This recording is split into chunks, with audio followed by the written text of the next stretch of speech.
Hello friends, मैं एक बार फिर से उपस्थित हूँ कहानी तुम सा कोई नहीं का अगला भाग लेकर। इसके पहले भी 8 भाग अपलोड हो चुके हैं। अगर आपने नहीं देखा तो प्लीज़ एक बार मेरे चैनल पर जाकर अवश्य देखें।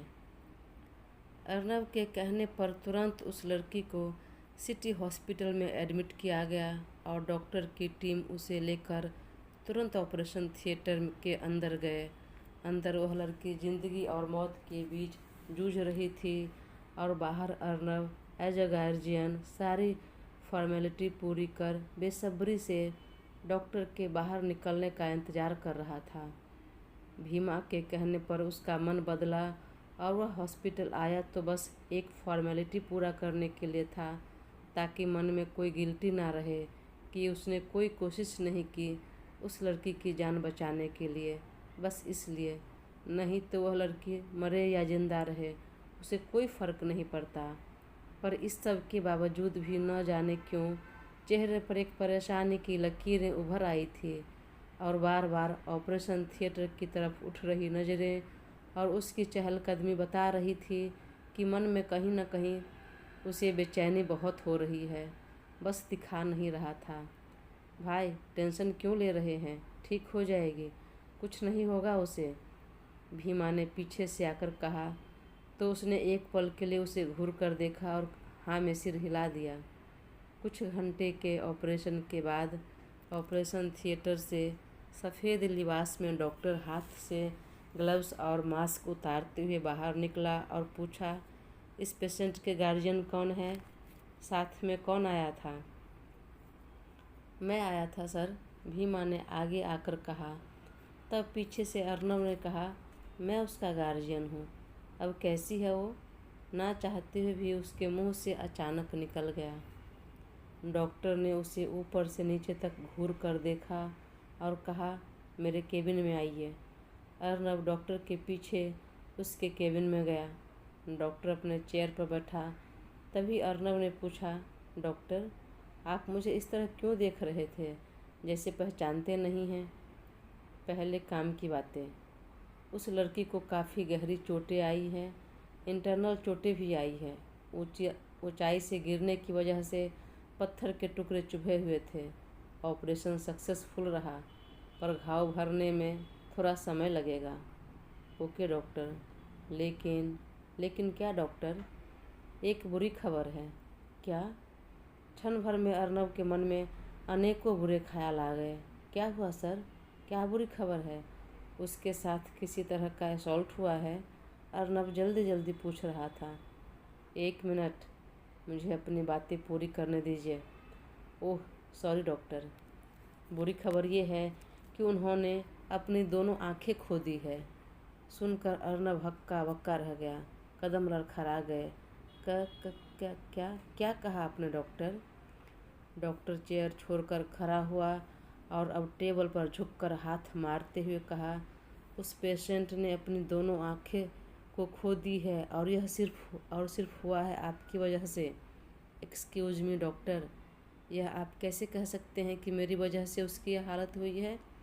तो किसकी वजह से हुई है? और आप उस इंसान में से तो है नहीं जो इतना दरियादिली दिखाकर किसी मरते हुए इंसान को अस्पताल लेकर आएंगे, उसका ट्रीटमेंट कराएंगे। तो भलाई का ज़माना नहीं है, मैं उसका ट्रीटमेंट करवा रहा हूँ, मतलब मैं ही अपराधी हूँ, मेरी वजह से उसकी हालत हुई है। हाँ वाकई, और जितना मैं आपको जानता हूँ उसे उससे बखूबी समझ आता है। और दूसरी बात यह कि आपके चाल ढाल, चेहरे का एक्सप्रेशन, ऊपर नीचे होती सांसें से पता चलता है कि उसके इस कंडीशन में पहुंचाने वाले आप ही हैं। वैसे भी जिस पर आपकी परछाई पड़ जाए वह सही सलामत कहाँ रहता है? और अभी अभी बाहर पूछ रहे थे ना कि मैं आपको क्यों घूर रहा था, क्या मैंने आपको पहचाना नहीं? तो आपको कौन नहीं जानता है, पहचानता है? हाँ हो सकता है आपकी जो करनी है, जो हरकतें हैं, उससे शायद बहुत लोग वाकिफ़ नहीं होंगे। एक बेहद kind hearted business tycoon Aditya Roy Singhania के इकलौते बिगड़े हुए पोते अर्नब रॉय सिंघानिया, जिससे ना तो अपनी फैमिली संभली, ना अपने माँ बाप, ना ही उनकी प्रॉपर्टी, और अब बाप दादा की जो इज्जत है वह भी नहीं संभाले जा रही। उनका नाम मिट्टी में मिलाने को तैयार है। हमने सालों पहले ही कहा था आपके दादा को कि पूत का पूत है, धन संचय मत कीजिए, पर उन्होंने नहीं सुना और आज परिणाम देखो। डॉक्टर, कहीं और की बात कहीं और ले जाने की ज़रूरत नहीं। मैं कैसा हूँ मुझे अपने बारे में सब पता है, तो ज़्यादा ज्ञान बांटने की ज़रूरत नहीं। फ़िलहाल सीधे सीधे उस लड़की के बारे में बताओ। तो सुनो, आपने क्यों उसकी यह हालत कर दी? आपने क्यों गोली मार दी उस मासूम लड़की को? उसने क्या बिगाड़ा था आपका? हमने कई बार चेकअप किया है। वह लड़की बेहद स्वस्थ थी, ना फिजिकली ना मेंटली, किसी भी तरह से बीमार नहीं थी, ना ही कोई असॉल्ट हुआ था। हाँ, पर हो सकता है शायद वह रास्ता भटक गई हो, या कहीं किसी से छुपकर भागी हो, डर कर भागी हो। और तो और हमने आसपास के एरिया में पता भी करवाया, इधर की लड़की नहीं है। इसका मतलब वह कहीं दूसरे शहर से आई थी, और जहाँ से आई थी उसे वह रास्ता पता नहीं होगा तो छुप गई होगी। पर आपको कैसे पता चला कि वह लड़की जंगल में छुपी है? वह लगती क्या है? आपने उसे क्यों गोली मार दी? अर्नब ने भी उसकी आंखों में देखते हुए कहा, यह सब आपको पूछने की कोई ज़रूरत नहीं। आप ट्रीटमेंट कीजिए। आप डॉक्टर हैं, पुलिस वाले नहीं। देखिए, उसका ट्रीटमेंट तो चल रहा है, वह बच भी जाएगी, पर आप नहीं बचेंगे। मैं आपको नहीं बचने दूंगा। मैं पुलिस कंप्लेंट करूंगा, एक मजबूत मुकदमा दायर करूंगा आप पर, और सिर्फ मैं ही नहीं, और भी डॉक्टर गवाह बनेंगे। मैं उस बच्ची को न्याय दिला कर रहूँगा, चाहे जो भी वकील हायर करना पड़े, हाई कोर्ट से सुप्रीम कोर्ट तक जाना पड़े, मैं जाऊंगा। पर आप जैसे बिगड़े हुए गैर जिम्मेदार इंसान को सज़ा मिलनी चाहिए। एक लड़की आपको छोड़कर गई तो उसका बदला क्या बाकी सभी लड़कियों से लेंगे? और उस लड़की ने बहुत अच्छा किया जो आपको छोड़कर चली गई। अर्नब आगे आया और डॉक्टर का कॉलर पकड़ लिया। संभाल कर मिस्टर अर्नब सिंघानिया, ऊपर वाला देख रहा है। आंखें फाड़ कर देखने दो, मुझे कोई फ़र्क नहीं पड़ता, और वह तुम्हें मुझसे बचाने वाला भी नहीं। तो तुम्हें कुछ फ़र्क नहीं पड़ता कौन देख रहा है कौन नहीं, ना ऊपर वाले से ना तुम जैसे नीचे वाले से। लेकिन इस ऊपर वाले से तो फ़र्क पड़ेगा, अवश्य पड़ेगा। प्रूफ जो दे रहे हो? डॉक्टर ने केबिन में लगे कैमरे की तरफ इशारा करते हुए कहा। अर्नब ने तुरंत अपने पैर से सूज निकाला और कैमरा तोड़ दिया। देखो, अब तुम्हारा कोई भी ऊपर वाला, नीचे वाला, बीच वाला कोई भी नहीं देख रहा है।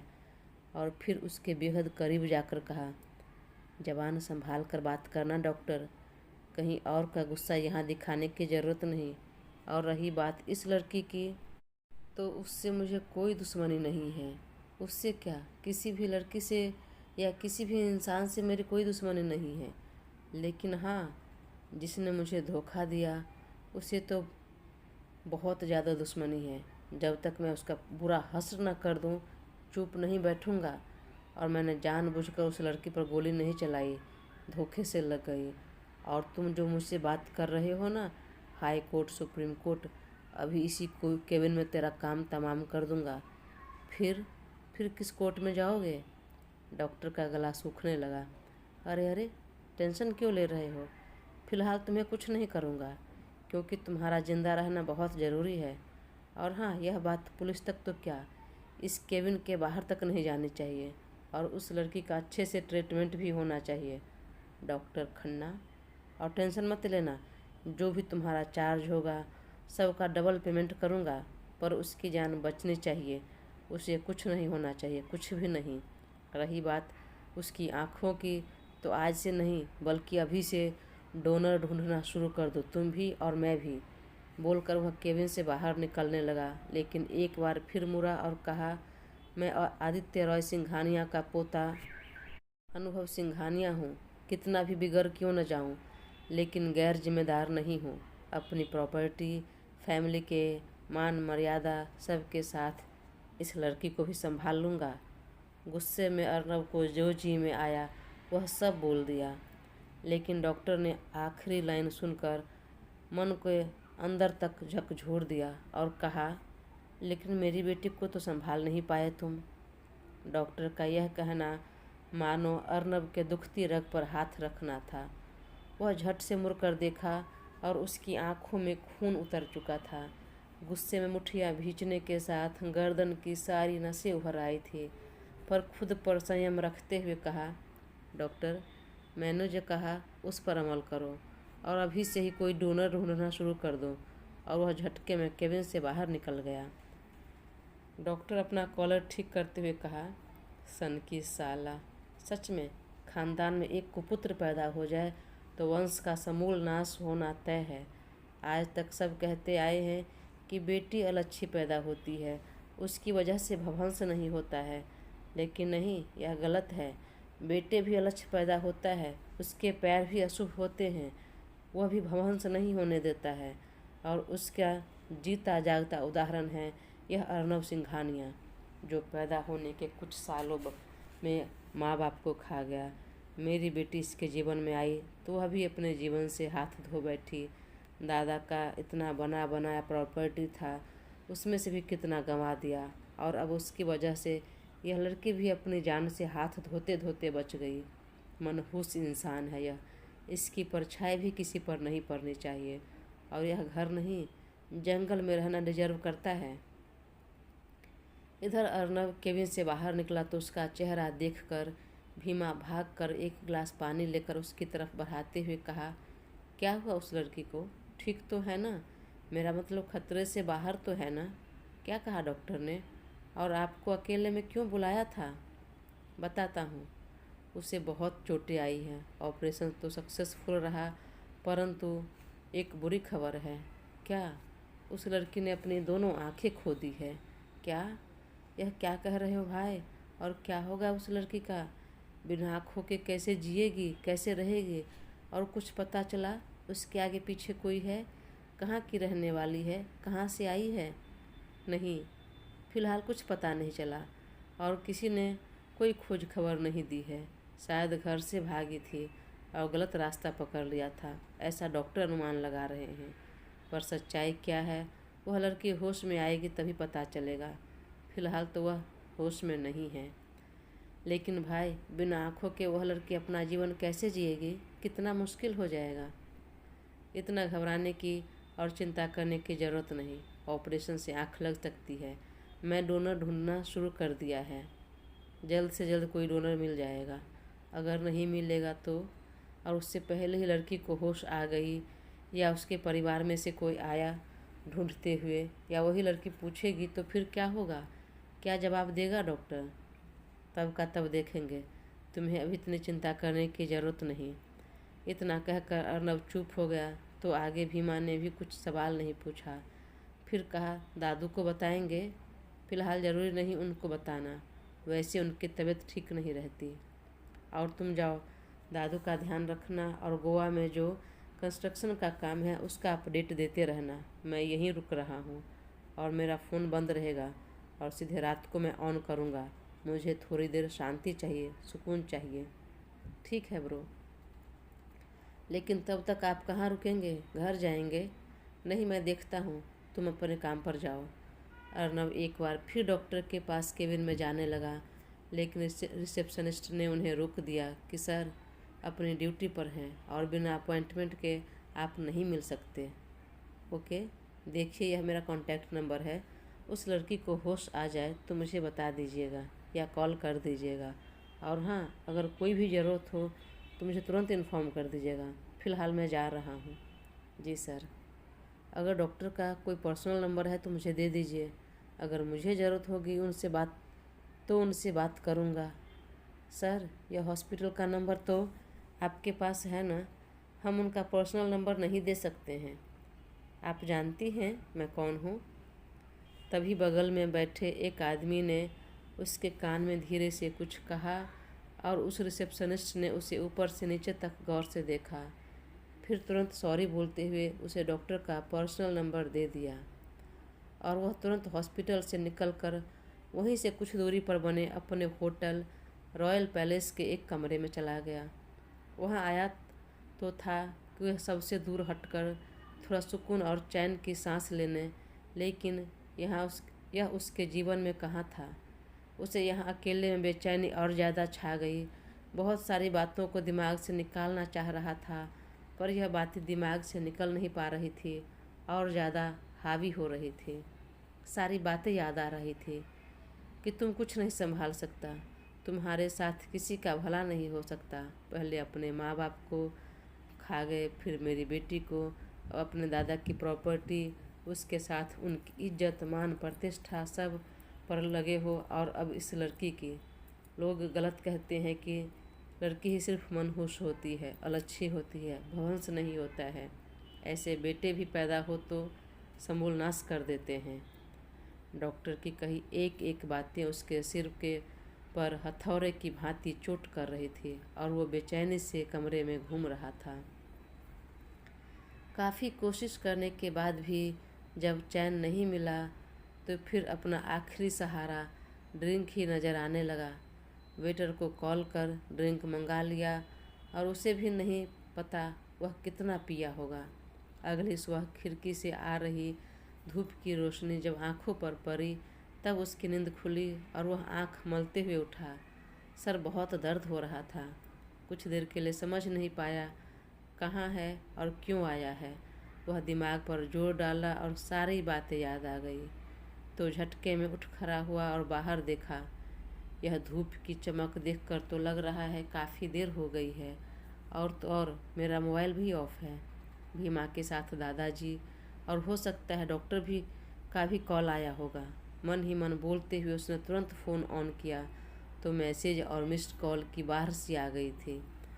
वह मैसेज देखने लगा तभी भीमा का कॉल आया। सर, काम अच्छा चल रहा है और हाँ, वह सब अपने कब्जे में आ गया अब, और जग्गू ने इंडिया छोड़ दिया है। कोई बात नहीं, बहुत जल्दी वह दुनिया भी छोड़ देगा। फिर आप भी यह दुनिया छोड़ दोगे। जबान संभाल कर बात करना भीमा। मैं भला क्यों दुनिया छोड़ूंगा? अरे नहीं भाई, आप गलत समझ लिए। मैं सोच रहा था कि अपराध वाली दुनिया छोड़ देंगे। फिलहाल नहीं, मुझे उस डॉक्टर को सबक सिखाना है। बहुत भला बुरा कहा उसने मुझे, उसे तो यूँ नहीं जाने दूंगा। अर्नब ने मन में कहा और फ़ोन काट दिया और डॉक्टर का नंबर डायल करने लगा। तभी एक और कॉल आया जो हॉस्पिटल से ही था। हेलो सर, पेशेंट को होश आ गया है, आप जल्दी आ जाइए। वह तुरंत हॉस्पिटल पहुंचा। डॉक्टर, क्या मैं अंदर जाकर पेशेंट को देख सकता हूँ, मिल सकता हूँ? नहीं। पर क्यों? मैं उसका गार्जियन हूँ। हाँ, लेकिन वह सिर्फ होश में आई है, पर कुछ बोल नहीं पा रही। उसे असहनीय दर्द है पूरे बदन में, इसलिए मैंने फिर से पेन किलर और नींद की दवाई देकर दोबारा सुला दिया है। वैसे आप जाकर मिल सकते हैं, मतलब देख सकते हैं। अर्नब तुरंत उस वार्ड में गया जहां अदिति को रखा गया था, तो देखा उसके बदन पर जगह जगह घाव थे, पट्टी बंधी थी और चेहरे के साथ आँखों पर भी पट्टी देखकर न जाने क्यों उसका कलेजा फट गया और आँखों से आंसू बह निकले। शायद उसका दर्द महसूस कर रहा था। अर्नब बिना एक पल रुके वहाँ से बाहर निकल गया और सीधा डॉक्टर के केबिन में गया, पर इस बार बेहद मीठी आवाज़ में कहा, डॉक्टर, कुछ पता चला? कोई आया था उसके फैमिली से? कोई है उसका? फिलहाल तो किसी ने कोई खोज खबर नहीं ली है। वैसे कब तक वो बोलने लायक होंगी, मतलब बोलने लगेगी? कुछ कह नहीं सकते, 2 दिन 4 दिन या सप्ताह भी लग सकता है, पर डोंट वरी, खुशी की बात है कि वह अब खतरे से बाहर है। डॉक्टर खन्ना अच्छे से अच्छा इलाज कर रहे थे और मन ही मन सोच रहे थे कि अगर इसके घर से कोई नहीं आया तो इस लड़की को कुछ नहीं होगा, इसे मैं अपनी बेटी बनाकर अपने घर ले जाऊंगा। अर्नब भी अभी हॉस्पिटल में ही रुका हुआ था, वह घर नहीं गया। करीब 1 सप्ताह बाद लड़की को होश आ गया था और होश में आते ही उसने सबसे पहले यही कहा, मैं कहाँ हूँ, मुझे कुछ दिखाई क्यों नहीं दे रहा? पर दिमाग पर जोर डालकर सारी बातें याद करने लगी और एक पल में उसे सब याद आ गया। नित्ती के घर से आधी रात को भागना, बस में बैठना, फिर बस का छूटना, जंगल का रास्ता पकड़ना और किसी की गोली की आवाज़ सुनकर खाई में गिरना। याद आते ही वह झटके में उठ बैठी और ज़ोर ज़ोर से चिल्लाने लगी, मैं कौन हूँ? मैं कहाँ हूँ? मुझे कौन लाया यहाँ? कोई है? Please help me. नर्स और डॉक्टर की टीम के साथ अर्नब भी भाग कर गया। अदिति बेहद कमज़ोर हो चुकी थी। ठीक से न तो बैठ पा रही थी न बोल पा रही थी। फिर भी बोलने की कोशिश कर रही थी। वह फिर से ज़ोर से चिल्लाने लगी। तभी डॉक्टर ने कहा, 1 मिनट मैम, आप शांत रहिए, इस तरह चिल्लाइए मत। आपको कुछ नहीं हुआ है, आप बिल्कुल सही सलामत हैं। और हाँ, अभी आप हॉस्पिटल में हैं। आपको थोड़ी बहुत चोट आ गई थी इसलिए। क्या? हॉस्पिटल में? पर कैसे? कौन लाया मुझे यहाँ? जब तक डॉक्टर कुछ बोलता, आगे बढ़ता, उससे पहले ही अर्नब आगे आया और उसके पास जाकर कंधे पर हाथ रख दिया। घबराओ मत, मैं लेकर आया हूँ तुम्हें और तुम सुरक्षित हो, कुछ नहीं हुआ है। अभी डॉक्टर ने कहा ना, बस हल्की फुल्की चोटें आई थी, तो बस उसी का ट्रीटमेंट चल रहा है तुम्हारा और बहुत जल्दी तुम ठीक हो जाओगी। अदिति को कंधे पर वह अनजान हाथ बेहद सुकूनदायक और अपनापन सा लगा। फिर भी वह हिचकिचाते हुए बोली, आप कौन हैं? दोस्तों, कहानी आगे जारी रहेगी। मैं बहुत जल्द इसका अगला पार्ट अपलोड करूँगी। तब तक अपना साथ बनाए रखें और चैनल को सब्सक्राइब कर मुझे ज़रूर सपोर्ट करें। और हाँ, अगर आप मेरी लिखी हुई और भी कहानियाँ पढ़ना चाहते हैं तो मेरे वेबसाइट voiceforworld.org पर जाकर एक बार ज़रूर क्लिक करें और ज़रूर पढ़ें। Thank you.